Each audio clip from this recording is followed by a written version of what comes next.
सभी लोगों को पता है अच्छे तरीके से कि मैं आप लोगों से समाज कार्य सेकेंड पेपर जून 2015 का मैं पेपर सॉल्व करवा रहा हूं आप सभी लोगों से। और क्वेश्चन नंबर हम लोगों ने 25 तक देख रखा है। अब हम लोग 25 के आगे सॉल्व करेंगे पेपर को। और हमारे सामने क्वेश्चन नंबर 26 नंबर का है। कह रहा है कि प्रबलीकरण का सिद्धांत के अनुसार अंतः वैयक्तिक आकर्षण का प्रमुख आकर्षक रहा है क्या। ये आपके सामने प्रश्न है और आप लोग मुझे ज़रा बताएं कि इसका सही जवाब क्या होना चाहिए। क्वेश्चन नंबर 26 का जवाब आप लोग बताइए ज़रा मुझे कि जो प्रबलीकरण का सिद्धांत है उसमें अंतः वैयक्तिक आकर्षण का एक प्रमुख आकर्षक रहा है, वह किससे संबंधित है। वह किससे संबंधित है। ये बेसिकली रेनफोर्समेंट से, प्रबलीकरण का मतलब होता है एक प्रकार से अगर मैं बात करूं तो पुनर्बलन का। अब पुनर्बलन के बारे में अगर हम बात करें तो यहाँ पे सही जवाब अगर आप दे रहे हैं तो ऑप्शन नंबर ए आपका करेक्ट होना चाहिए, रिवॉर्ड। यहाँ पे ऑप्शन नंबर आपका करेक्ट होना चाहिए, रिवॉर्ड। रिवॉर्ड का मतलब यानी पुरस्कार। पुरस्कार ही आपका सही जवाब हो जाएगा, ऑप्शन नंबर ए। ठीक है, आगे हम बात करते हैं क्वेश्चन नंबर 27 के बारे में। कह रहा है कि सामाजिक कार्य व्यवहार में सामान्य तंत्र सिद्धांत का इस्तेमाल करते समय सामाजिक कर्मी को निम्नलिखित में से किस परिवेश की जानकारी या जाकारी होनी चाहिए, वही जानकारी होनी चाहिए। तो आप जरा मुझे बताएं इसका करेक्ट जवाब क्या होना चाहिए इस प्रश्न का। क्वेश्चन नंबर 27 है आपके सामने और ऑप्शन है आपको बताना है वास्तविक परिवेश, पॉइंट में विचार करिए। सेवार्थी के द्वारा जो है अनुभूत परिवेश, कर्ता द्वारा अनुभूत परिवेश और आरंभिक बचपन का परिवेश क्या होना चाहिए। जहाँ पे समाज कार्य व्यवहार में सामान्य तंत्र सिद्धांत को इस्तेमाल करते हुए बात कही जा रही है कि सामाजिक कर्मी को निम्नलिखित में से परिवेश में जानकारी होनी चाहिए। एक तो जानकारी होनी चाहिए वास्तविक परिवेश के बारे में, दूसरी जानकारी होनी चाहिए कि सेवार्थी के अनुभूत परिवेश में, तीसरी जानकारी होनी चाहिए कर्ता द्वारा अनुभूत परिवेश में। ठीक है, तो यहाँ पे अगर हम बात करें तो ऑप्शन नंबर आपका यही सही जवाब है, जो अर्ली चाइल्डहुड इन्वायरमेंट की बात करता है, ये नहीं शामिल किया गया है। बाकी अगर हम बात करें यहाँ पर तो ऑप्शन जो है आपका पॉइंट ए और सेकंड और थर्ड तीनों शामिल किए गए हैं और ऑप्शन नंबर डी में दिया गया है, इसलिए आप लोगों का ऑप्शन सही जवाब हो जाएगा यहाँ पे 4 वाला। करेक्ट जवाब आपका 4 हो जाएगा। क्वेश्चन नंबर 28 देख लेते हैं हम लोग। 28 हमसे क्या कहता है प्रश्न। 28 हमसे कह रहा है कि सामाजिक डैश किसी सामाजिक समूह के जीवन व्यापी लक्ष्य का उद्देश्य है, क्या होना चाहिए उद्देश्य। क्वेश्चन नंबर आपके सामने 28, क्वेश्चन नंबर 28 आपके सामने है। आप जरा मुझे बताएं कि सही जवाब क्या होना चाहिए, प्लीज बताएं क्या होना चाहिए। शायद डी। अच्छा, शायद इन्होंने डी बोला है। देखिए, ये समूह के जीवन काल में लक्ष्यों और वस्तुओं की शक्ति के रूप में अगर हम कोई चीज़ देखते हैं तो जहाँ पे अगर सामाजिक समूह के जीवन व्यापी लक्ष्य के और उद्देश्य के रूप में या किसी वस्तु के रूप में या उसकी शक्ति के रूप में देखते हैं तो ऐसी कंडीशन पर ऑप्शन आपका डी ही करेक्ट माना जाएगा, जिसको आप कह रहे हैं संयोजन और क्षमता, वायलेंस इसको बोला जाता है। इसमें बोला क्या जाता है, वायलेंस बोला जाता है, तो शक्ति बोली जाती है, इसको आप शक्ति कह सकते हैं। ठीक है, वायलेंस को शक्ति कह सकते हैं। और अगर आप बात कर रहे हैं शक्ति को तो शक्ति यहाँ पे पावर यानी एक प्रकार का सहमति की बात करता है ये। ठीक है, पावर सहमति की बात करता है, लेकिन वायलेंस जो है ये रिप्रेजेंट करता है आपको अगर हम बात करें संदर्भ संकल्प को। वायलेंस जो है संदर्भ संकल्प को, सॉरी संयोजन क्षमता को। तो इसलिए आप लोगों को ध्यान रखना होगा कि ऑप्शन नंबर यहाँ पे 4 वाला करेक्ट जवाब हो जाएगा। प्रयोगात्मक शोध में किस प्रक्रिया का आवश्यकता नहीं होती है, किस प्रक्रिया का आवश्यकता नहीं होती है। तो रेफरेंस कलेक्शन है ये जो मैं आपसे बात कर रहा था अभी, संदर्भ संकलन, तो ये शामिल है प्रयोग में। ठीक है, रेफरेंस कलेक्शन शामिल है आपका संदर्भ समूह। और यहाँ पे अगर मैं बात करूँ क्वेश्चन नंबर 29 का, तो यहाँ जो नियंत्रण है ये भी आपका शामिल है। ठीक है, नियंत्रण भी आपका शामिल है, जिसको आप कंट्रोलिंग कहते हैं।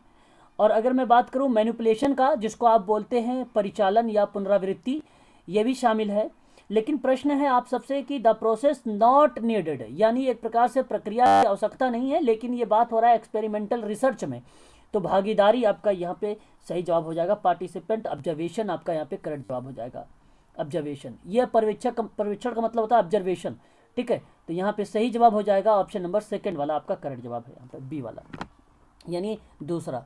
दोषपूर्ण अगर हम बात करें अवस्था में सामाजिक विकास को सुनिश्चित करने के लिए पद्धति वांछनीय परिवर्तन लाती है, तो वह कहलाते क्या है? जब कोई दोषपूर्ण व्यवस्था है और उसमें सामाजिक विकास को सुनिश्चित करने के लिए एक पद्धति का आपने संचालन किया है, वो भी वांछनीय परिवर्तन, तो वांछनीय परिवर्तन बेसिकली कहलाती क्या है आपका? तो सोशल एक्शन कहलाता है, कि सामाजिक क्रिया कहलाती है, कि आपका सामाजिक समूह कहलाता है, या समाज कार्य शोध कहलाता है? क्या कहलाता है आप बताएं मुझे।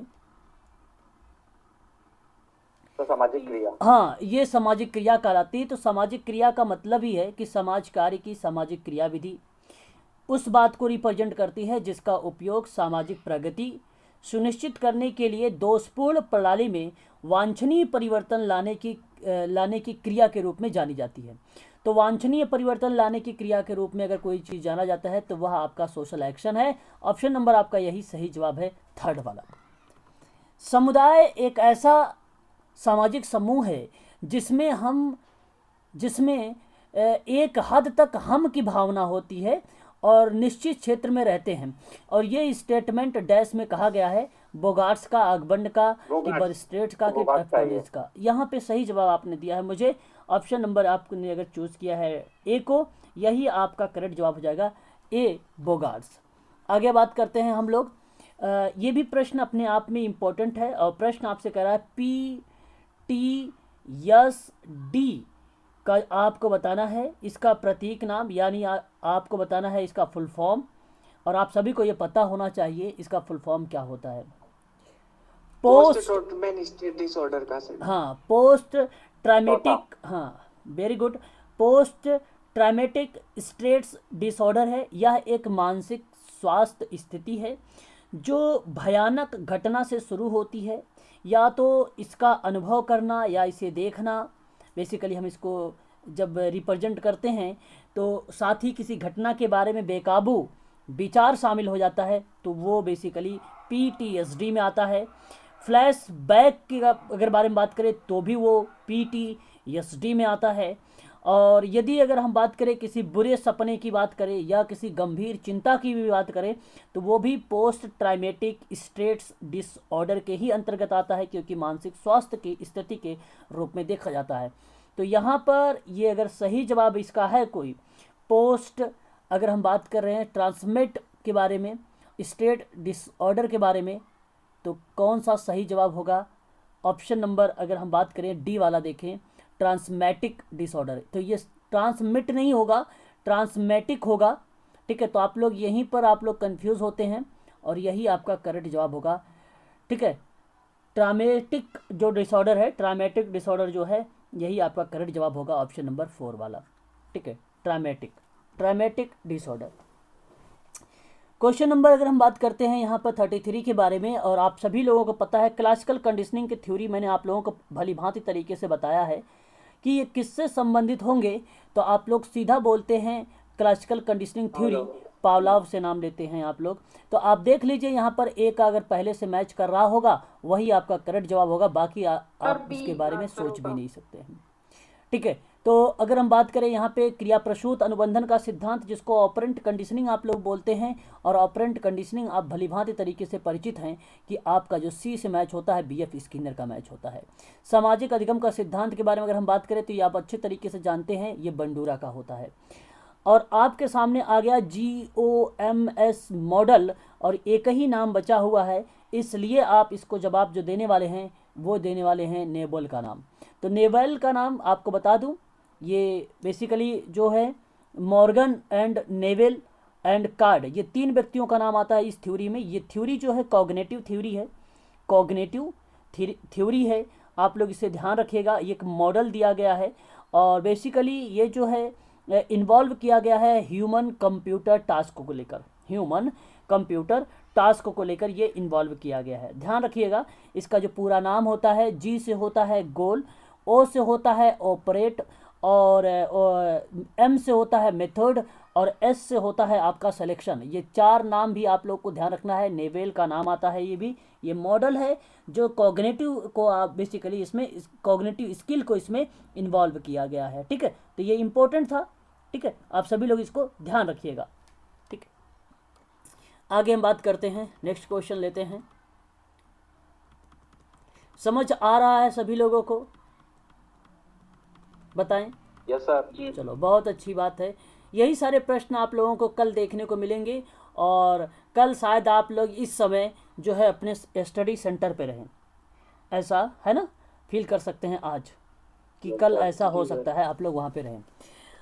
आगे अगर हम बात करें इसी समय की, तो यहाँ पर ध्यान से देखिए, WHO के बारे में आप भली भांति तरीके से जानते हैं, जिसमें अगर शुरुआत में W हो, लास्ट में O हो। मैंने एक ट्रिक बताया है, उसका जेनेवा ही होता है, हमेशा याद रखना।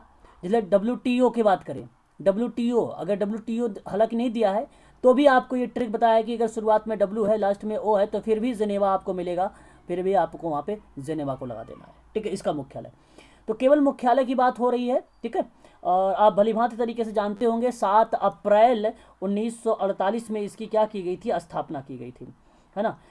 और इससे भी आपको ऑप्शन तक जा सकते हैं कि पहले का 3 कहाँ पे है, ऑप्शन नंबर 2 में है। अगर हम बात कर लेते हैं यहाँ पे ECOSOC के बारे में, ये एक प्रकार से इकोनॉमिक एंड सोशल काउंसलिंग है ये, और ये द यूनाइटेड नेशंस के माध्यम से, आपको अच्छे तरीके से पता है यूनाइटेड नेशंस ने इकोनॉमिक एंड सोशल काउंसलिंग के अंतर्गत ही आता है। इसका अगर हम मुख्यालय के बारे में बात करें तो इसका मुख्यालय कहाँ पर होगा, तो इसका मुख्यालय होगा आपका न्यूयॉर्क में। इसकी स्थापना हुई थी 26 जून 1945 को, 26 जून 1945 को। तो ये भी आप थोड़ा सा यहाँ पे ध्यान जो है रखते रहिए। साथ ही साथ आगे हम बात करते हैं यूनेस्को के बारे में। तो यूनेस्को भलीभांति तरीके से आप सभी लोग इससे परिचित हैं। यूनेस्को होता क्या है, ये the United Nations Educational Scientific and Cultural Organisation है, आप भलीभांति तरीके से परिचित हैं। पेरिस फ्रांस जहाँ पे होगा वही सही जवाब हो जाएगा। और अगर हम बात करें इसकी स्थापना के बारे में, तो ये 16 नवंबर 1945 में इसकी स्थापना की गई थी। तो ये भी हमें ध्यान रखना पड़ेगा। United Nations Educational Scientific Culture and Organisation के बारे में है ये, आपको अच्छे तरीके से ये पता होना चाहिए।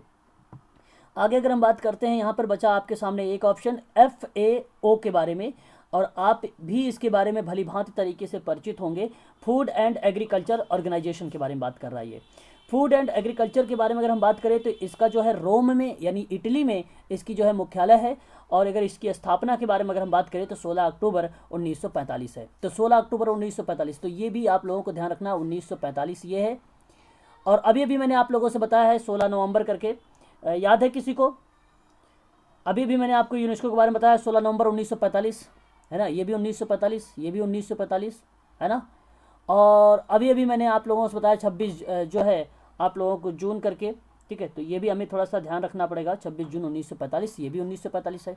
केवल WHO है जो 1948 का है। ठीक है, 7 अप्रैल का। तो ये चीज़ हमें ध्यान रखेंगे। ऑप्शन नंबर आपका यहाँ पे 2 वाला करेक्ट जवाब हो जाएगा। क्लियर हो रहा होगा सभी लोगों को, है ना। हाँ, आगे अगर हम बात करते हैं क्वेश्चन नंबर 35 में, कि एक तरफ संगठन के ढांचे दिए गए हैं, विशेषताएं हैं, दूसरी तरफ उसके संगठन के कुछ टाइप दिए गए हैं। अब हमें यहाँ पे आइडेंटिफाई करना है कि कौन किससे मैच करने वाला है ना। तो ये भी प्रश्न बहुत ही सरल है, आप भलीभांति तरीके से जानते होंगे अच्छे तरीके से। अगर हम बात करें स्वैच्छिक अननोन क्रिया के बारे में, है ना, इंटरेक्शन, एक प्रकार से वॉलेंट्री इंटरेक्शन को हम लोग क्या बोलते हैं, इंटरेक्शन को हम लोग क्या बोलते हैं, अननोन क्रिया बोलते हैं। तो ऐसी कंडीशन पे अगर हम बात करें आप लोगों से, तो आप लोग सीधा सीधा कहेंगे भैया ये होता है आपका इनफॉर्मल होता है, इसलिए अनौपचारिक होगा ये स्वैच्छिक में। और अगर हम पिरामिड शेप्ड की बात करें, शेप्ड का मतलब होता है आकार, तो ऐसे में आपको मैं बता दूं इसका सही जवाब जो होगा वो मैच कर जाएगा आपका यांत्रिकवादी में। हाँ, और यदि मैं आपसे बात करूं व्यापक विस्तृत में, तो ये बेसिकली आपका वर्टिकल से रिप्रेजेंट करेगा। और वर्टिकल रिप्रेजेंट कर रहा है किसको, मैं आप सबसे जानना चाहूँगा, वर्टिकल ये किससे मैच करेगा? ये वर्टिकल से मैच नहीं करेगा, व्यापक विस्तृत जो है वर्टिकल से मैच नहीं करेगा, ये ऑर्गेनिक से मैच करेगा।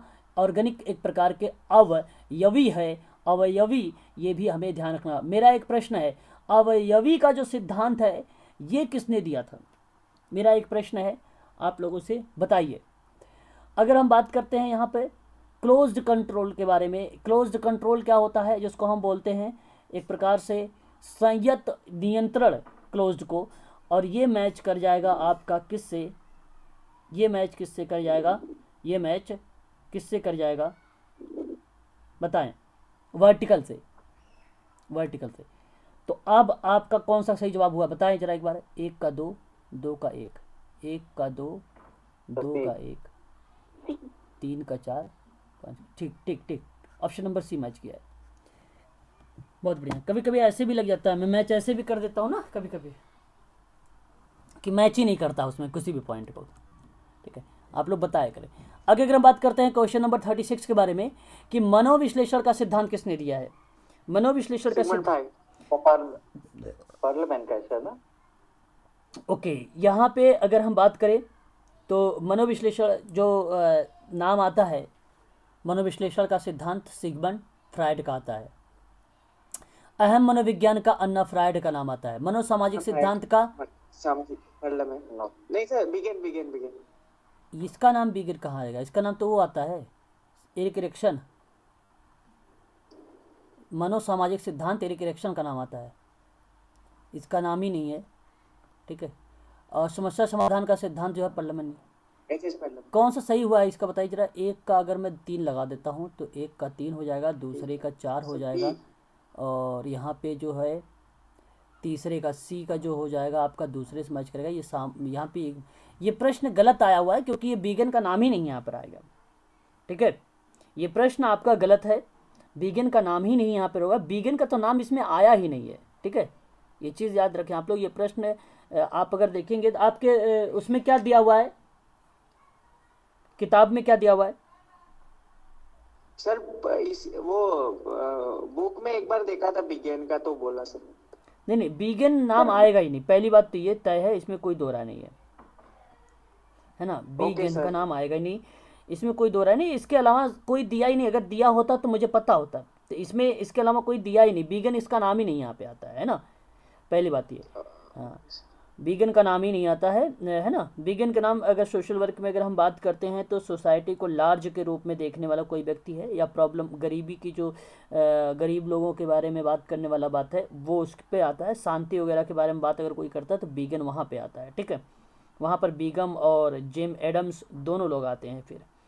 ठीक है, तो यहाँ उन चीज़ों को हम बात करते हैं बिगिन और जेम एडम्स के बारे में। ठीक है, सोशल वर्क में, लेकिन इसका नाम यहाँ पे नहीं आएगा। यहाँ ये गलत है, ये प्रश्न ही गलत आ गया, क्योंकि बिगिन का नाम बिल्कुल भी मैच नहीं करेगा सामाजिक सिद्धांत में, एकदम गलत है ये सिद्धांत, है ना।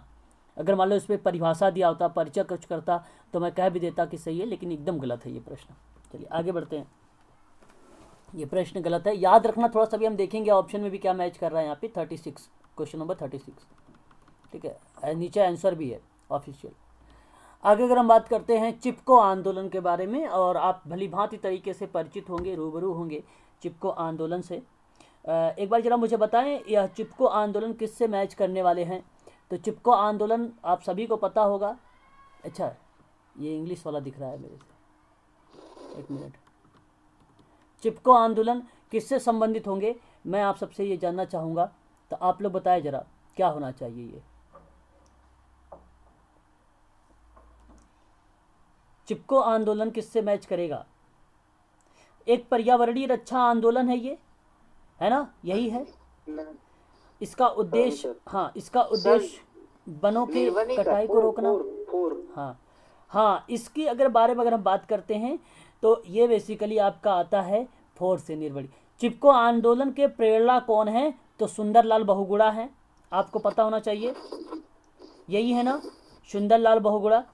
बताएं जी सर। हाँ, याद रखना आप सभी लोग, इन्हीं का नाम आता है चिपको आंदोलन में। अगर कोई नाम आता है तो इन्हीं का नाम आएगा, आप ध्यान रखिएगा, सुंदरलाल बहुगुणा का। ठीक है, मैंने आप लोगों को इसके बारे में बहुत अच्छे से बताया है। अच्छा, आगे अगर हम बात करते हैं, उसके बाद आपका आता है नर्मदा बचाओ आंदोलन को लेकर। नर्मदा बचाओ आंदोलन किससे संबंधित हो जाएगा फिर आपका? नर्मदा बचाओ आंदोलन के बारे में अगर हम बात करें तो ये किससे संबंधित हो जाएगा, एनबीए इसको बोला जाता है। और ये सितंबर मध्य प्रदेश में 1989 में चलाया गया था, 1989 में चलाया गया था। और ये भारत में पहली बार नर्मदा बचाओ आंदोलन को लेकर जो है इस पे चर्चा की गई थी, ठीक है। तो इसका जो मुख्य उद्देश्य था, मुख्य जो मोटो था, वो बेसिकली अगर मैं बात करूं, राहत कार्यों के लिए देखरेख और अधिकारों के लिए न्यायालय के संबंध में था। लोगों के विस्थापन को रोकना था, जो लोग एक तरफ से दूसरी तरफ पलायन कर रहे थे उनको रोकना था, ठीक है, इसका ये मोटो था। तो ऐसी कंडीशन पे अगर मैं बात करूँ तो ये पुनर्वास से संबंधित था, लोगों को पुनर्वासित से रिलेट करता था। नर्मदा बचाओ आंदोलन के अगर प्रेरणा के बारे में पूछता है तो मेघा पाटेकर का नाम आता है, आप लोग इसे भी ध्यान रखेंगे, मेघा पाटेकर का नाम। आगे अगर हम बात करते हैं, एक आपका मित्रा यहाँ पे जो आप देख रहे हैं ऑपरेशन मित्र के रूप में, ये भी इम्पोर्टेंट है, एग्ज़ाम में ये भी पूछ लेता है कभी कभी, आप भलीभांति तरीके से इसे भी जानते होंगे। कोई बताएगा मुझे? सर इसमें आपदा सहायता करता है ना? आपदा सहायता जी सर, चिपको आंदोलन, व्यवस्था परिवर्तन, नर्मदा बचाओ आंदोलन, पुनर्वास, ऑपरेशन मित्र, आपदा सहायता, नक्सलवादी आंदोलन, निर्वनीकरण, जी, इसका आंसर क्या रहेगा? नहीं नहीं नहीं, ये गलत है। तो अच्छा, देखो, चिपको आंदोलन का निर्वनीकरण हो जाएगा, नर्मदा बचाओ आंदोलन का पुनर्वास हो जाएगा, ऑपरेशन मित्र का जो होगा वो मैं आप लोगों से पूछ रहा हूँ, इस आंदोलन का नाम बताएं। सर एक इसमें मिनट, आपदा में सर, ये आपके पास? Yes sir. चलिए, तो यहाँ पे जो होगा ये आपका होगा आपदा से, अगर हम बात कर रहे हैं यहाँ पे इस आंदोलन के बारे में, तो ये जो आंदोलन है इसका शुरुआत अगर हम बात करें तो ये आपदा सहायता से संबंधित है, यही आपका करेक्ट जवाब हो जाएगा, ठीक है। ऑपरेशन मित्र आंदोलन जो है ये एक प्रकार का कौन सा है, आपदा सहायता से संबंधित है, आपदा सहायता से संबंधित है। और नक्सलवादी आंदोलन के बारे में अगर हम बात करें तो ये बेसिकली व्यवस्था परिवर्तन से है, तो व्यवस्था परिवर्तन से यहाँ पे जो करेक्ट जवाब होगा, ऑप्शन आपको बताना है, यहाँ पर ऑप्शन नंबर कौन सा सही हुआ है, पहला वाला सही हुआ है, हाँ, तो यही करेक्ट जवाब है। चिपको आंदोलन नर्मदा से होगा, और सॉरी, चिपको आंदोलन जो है निर्वनीकरण से होगा, और नर्मदा बचाओ आंदोलन जो था, ठीक है, ये आपका हो जाएगा पुनर्वास से। यही दो आप लोगों को तो मैच कर लेना चाहिए था, इसी से ही आप लोगों को क्लियर हो जाता है। अच्छा, यहाँ पे दो भी ऑप्शन मिल भी रहे थे, लेकिन अगर तीसरे की अगर हम बात करें तो ये आपदा सहायता से था, नक्सलवादी आंदोलन जो है व्यवस्था परिवर्तन से था, ठीक है। आगे बात करते हैं, एक तरफ अवधारणाओं का अर्थ दिया गया है, दूसरी तरफ अवधारणाएं दिए गए हैं। परस्पर सह जो है संबद्ध गतिविधियों का समयबद्ध पैकेज किससे संबंधित होगा, ये आपसे प्रश्न है, और ये रिलेट कराएगा किससे, तो मैं आपको बता दूं, एक क्रिया से रिलेट करती है। ये किससे रिलेट करेगी, एक क्रिया से रिलेट करेगी। ये मीनिंग ऑफ कॉन्सेप्ट जानने की कोशिश कर रहा है कि इसका मतलब क्या होता है, आपको बताना है। तो इसका सीधा सीधा एक क्रिया से है, एक क्रिया से है जहाँ पे परस्पर संबद्ध गतिविधियों का समयबद्ध पैकेज की बात हो रही हो, वो आपका एक क्रिया से रिलेट होती है। और तथ्यों की अगर हम बात करें संबद्धता को लेकर, जहाँ एकत्र और व्यवस्थित देखा जाता है, वह एक सिद्धांत को रिप्रेजेंट करता है। किसको बताता है, तथ्य की संबद्धता में एकत्र और व्यवस्थित और देखा जाता है, तो वो एक सिद्धांत देखा जाता है। किसी दत्त स्थिति में ज्ञान और समझ को लागू करने की जो क्षमता होती है, वो बेसिकली आपको किससे देखा जाएगा, तो वो देखा जाएगा कौशल से। तो किसी दत्त मतलब होता है, आप सभी को पता है, कार्यों से, इसकी स्थिति में ज्ञान और समझ को लागू करने की जो क्षमता होगी वो कौशल से ही होता है, स्किल से होता है। और एक सुनिश्चित अवधि के लिए कोई गतिविधि होती है तो वो परियोजना होती है। इसलिए आपका ये जो सही जवाब होगा, ऑप्शन नंबर आपका यहाँ पे जो हुआ है वो पहला वाला करेक्ट हुआ है। ऑप्शन नंबर पहला वाला यहाँ पे करेक्ट हुआ। कौन सा सही हुआ है, पहला कि कौन सा? पहला नहीं, चौथा सही हुआ है सर, चौथा। हाँ, यानी डी वाला सही हुआ है, डी वाला सही हुआ है, ठीक है। सुमिलित हम लोगों ने सही किया है, ठीक है। आगे बात करते हैं क्वेश्चन नंबर 39 के बारे में।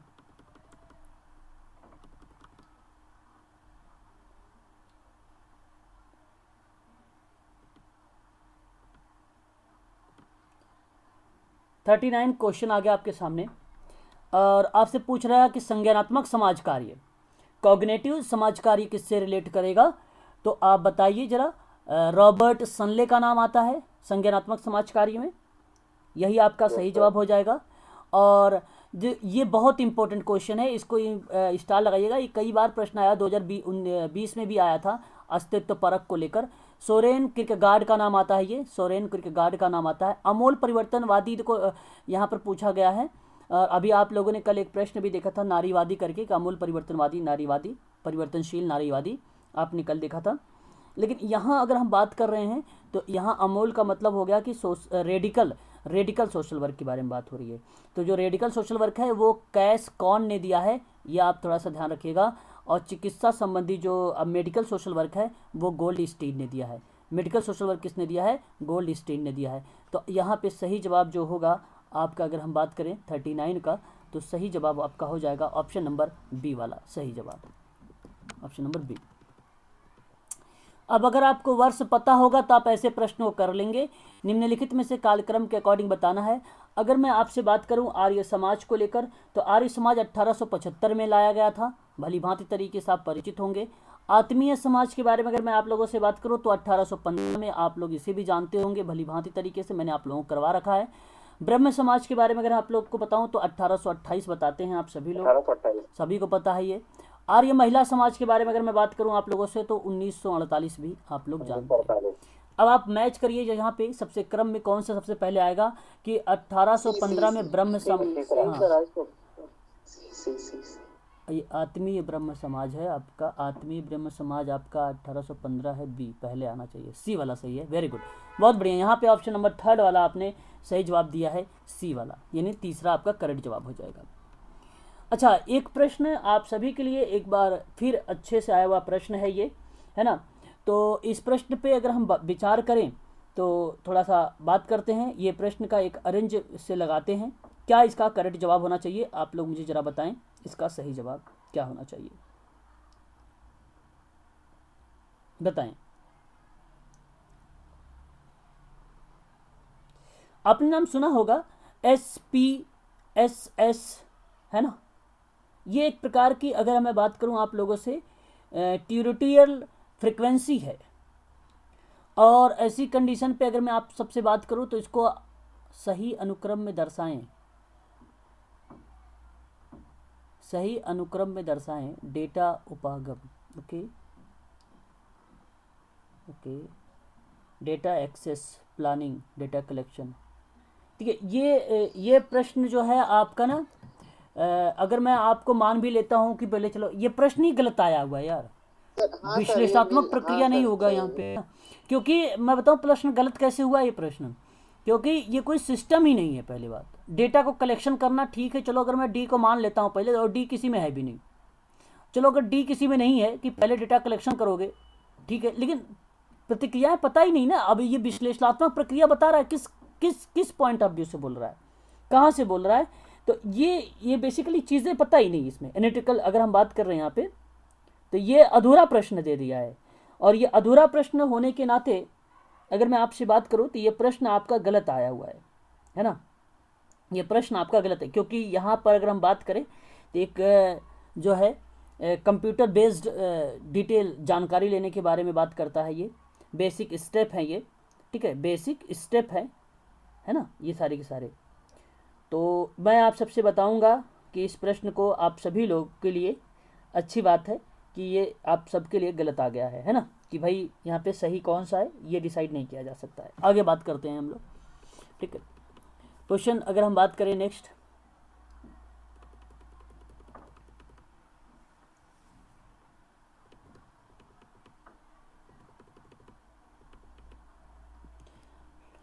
लोग विनिमय के संस्थापित पैटर्न में भाग लेते हैं, बताएं। क्वेश्चन नंबर आपके सामने, क्या ये बात सही है कि लोग विनिमय के बारे में जो है भाग लेते हैं, मतलब मैन इंटर जो कर रहा है इंटू इंस्टीट्यूशनल, ठीक है, institutional linked pattern of exchange की बात कर रहा है, क्या ये बात सही लग रही है आप लोगों के लिए? हाँ सर, एक्चुअली ये जानते हैं क्या है, ये एक प्रकार की संस्थाएं परिवर्तन को लेकर विश्लेषण के बारे में बात कर रहा है, विघटन के बारे में बात कर रहा है, कार्यवाही और संगठन के पैटर्न के बारे में बात कर रहा है, ठीक है। तो मेयर एक विद्वान है, मेयर महोदय, जिन्होंने 1983 में राजनीति और संस्थागत परिवर्तन के विश्लेषण के लिए इन्होंने अपने विवरण को दिया था और इस समय कहा कि लोग विनिमय के संस्थानिक पैटर्न में भाग लेते हैं। तो मैं आपको बता दूं, ये बात आप सभी के लिए सही होगी, ये बात आप सभी के लिए सही होगी। तो यहाँ पर लोग विनिमय संस्थानिक पैटर्न में भाग लेते हैं, ये करेक्ट है। और यह पैटर्न उसकी आर्थिक आवश्यकताओं को पूरा करता है। और जो ये लोग विनिमय का जो आप देख रहे हैं यहाँ पर, लोग विनिमय के बारे में, ठीक है, ये भी एक प्रकार का आर्थिक आवश्यकताओं को पूरा करने में मदद करती है। किसके? आर्थिक आवश्यकताओं को पूरा करने में मदद करती है। तो इसलिए आप लोग कहेंगे कि यहाँ जो सही जवाब होने वाला है आपका ए और आर दोनों सही है, आर ए की सही व्याख्या भी कर रहा है। तो ऑप्शन नंबर आपका करेक्ट जवाब हो जाएगा यहाँ पे पहला वाला, ठीक है। क्वेश्चन नंबर अगर हम बात करते हैं 43 के बारे में कि नशे का दुरुपयोग ऐसी स्थिति है जिसमें चिकित्सकीय मदद की ज़रूरत होती है। क्या ये बात ठीक लग रही है आपको कि यहाँ पर? हाँ, अगर हम बात कर रहे हैं यहाँ पर तो ये बिल्कुल सही आपका लग रहा है कि नशे का दुरुपयोग ऐसी स्थिति जिसमें चिकित्सकीय मदद की ज़रूरत पड़ती है और बीमारी की हालत में चिकित्सकीय मदद की भी ज़रूरत पड़ती है। क्या ये भी बात सही है कि बीमारी की हालत में चिकित्सकीय मदद की ज़रूरत पड़ेगी कि नहीं पड़ेगी? पड़ेगी, बिल्कुल पड़ेगी। हाँ, तो इसलिए आप कहेंगे कि ए और आर दोनों सही है। ऑप्शन नंबर आपका पहला वाला करेक्ट हो जाएगा। अगर हम बात करते हैं संघर्ष रहित की बात करें यहाँ पे क्वेश्चन में कि कह रहा है कि आपसे क्वेश्चन नंबर 40 कहाँ चला गया ऊपर, आपसे क्वेश्चन नंबर 44 कह रहा है कि संघर्ष रहित सामंजस्यपूर्ण समाज व्यवहारिक रूप से असंभव है। क्या ये बात सही लग रही है आप लोगों को? क्वेश्चन नंबर 44 आपसे बोल रहा है कि संघर्ष रहित सामंजस्यपूर्ण जो हो वो समाज व्यवहारिक रूप से असंभव है। ये बात सही है? बताएं। तो लग तो रही है। हाँ, यहाँ पे अगर संघर्ष मुक्त सामंजस्यपूर्ण समाज को अगर आप बता रहे हैं कि एक व्यवहारिक रूप से असंभव है, तो संघर्ष रहित, रहित का मतलब समझ रहे हैं, एक होता है संघर्ष सहित, एक होता है संघर्ष रहित।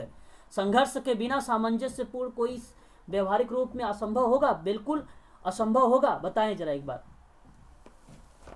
असंभव होगा। फिर अगर संभव होता तो ठीक है, असंभव है तो ना, संघर्ष एक तो नहीं कर रहे हैं आप, मेरी बात समझ रहे हैं? एक तो संघर्ष ही भी नहीं कर रहे हैं, दूसरा आप असंभव ही बता रहे हैं। बात तो जाहिर सी बात है यहाँ पे।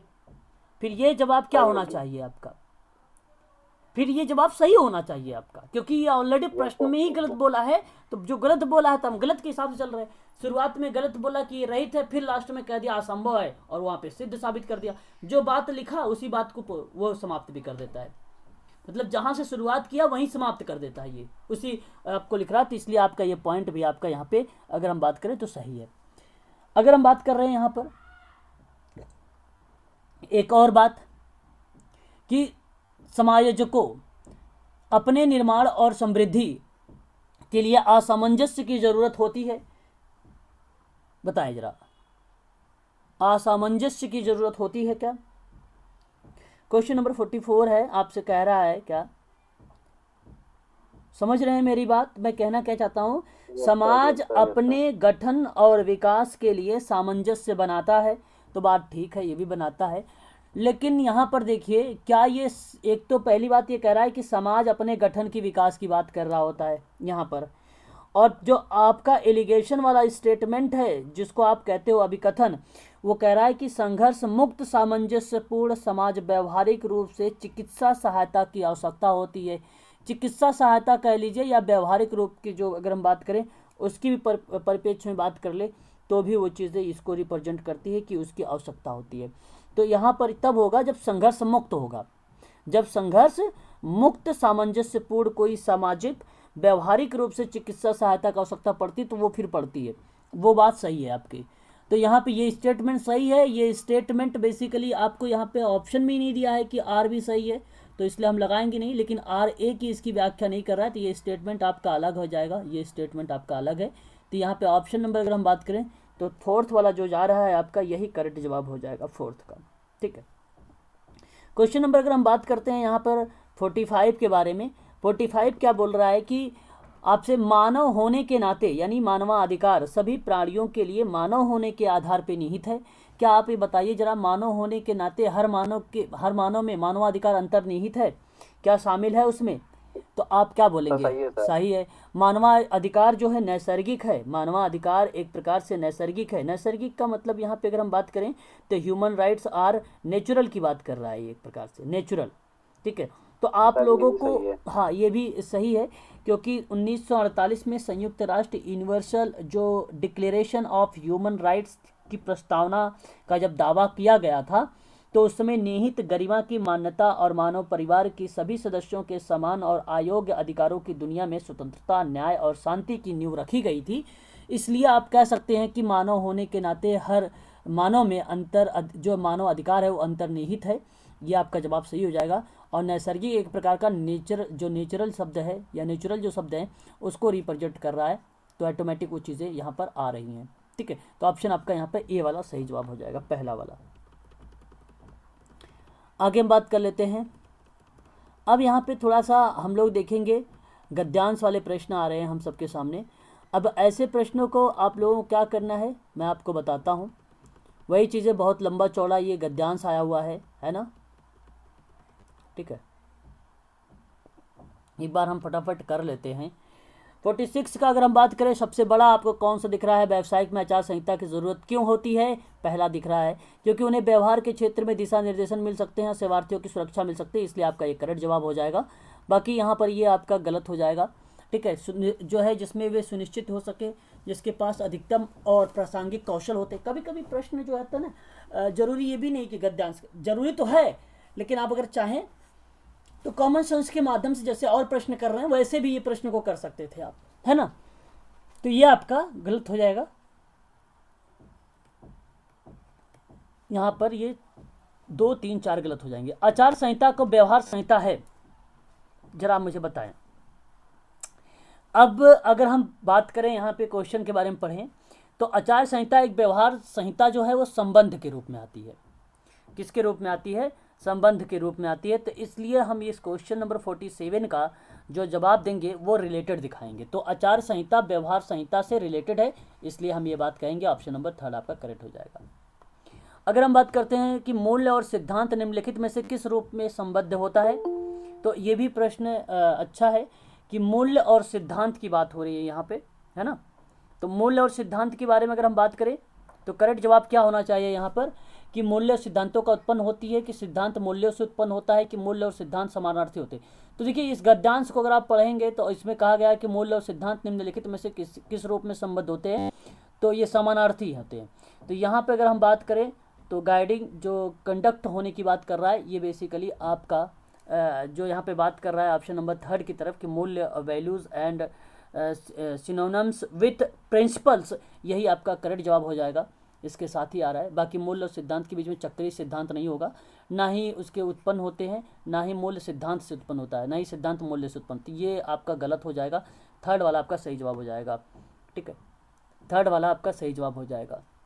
ठीक है, आगे बात कर लेते हैं क्वेश्चन नंबर। ठीक है, बाकी ये गद्यांश आप पढ़ेंगे तो आपको और समझ में आ जाएगा कि आचरण जो संहिता होती है सामाजिक कार्यकर्ता की सहायता करती है कि मूल्य निर्धारित करके, नियमों को जानकारी देकर, आचरण के मार्गदर्शन करके, कि उनकी सुरक्षा करके। आचार संहिता में अगर हम बात करें आप लोगों से तो मार्गदर्शन करके होगा। ठीक है, जाहिर सी बात है आचार संहिता सामाजिक कार्यकर्ताओं की सहायता से बनता है और आचरण में मार्गदर्शन करने के ही इसको लाया जाता है। तो इसलिए आपका ऑप्शन यहाँ पे 3 वाला ही सही हो जाएगा। व्यवसाय के मूल्यों को जो रूपरेखा दी जिसमें शामिल नहीं है, तो व्यवसाय, ये प्रश्न लास्ट वाला है, आपसे पूछ रहा है कि वैल्यूज़ ऑफ द प्रोफेशन के बारे में बात कर रहा है। आउटलाइन डू नॉट इंक्लूड, मतलब कौन सी चीज़ें हैं जो शामिल नहीं किया गया है आपसे। तो बहुत अच्छी प्रश्न है, काफ़ी अच्छा प्रश्न है। विभेद नहीं शामिल किया जाता है, बाकी सारे शामिल किए जाते हैं। आत्मनिर्धारण भी होगा, प्रतिसम्मान भी होगा, ईमानदारी भी होगी, विभेद नहीं होगा, है ना। तो यही आपका सही जवाब हो जाएगा। डिस्क्रिमिनेशन जिसको आप बोलते हो, विभेद को। ऑप्शन 3 वाला आपका सही जवाब हो जाएगा यहाँ पे। ठीक है, तो ये प्रश्न था आप लोगों का सेकंड पार्ट था जो अभी आपने कंप्लीट किया है। ठीक है, क्लियर हुआ?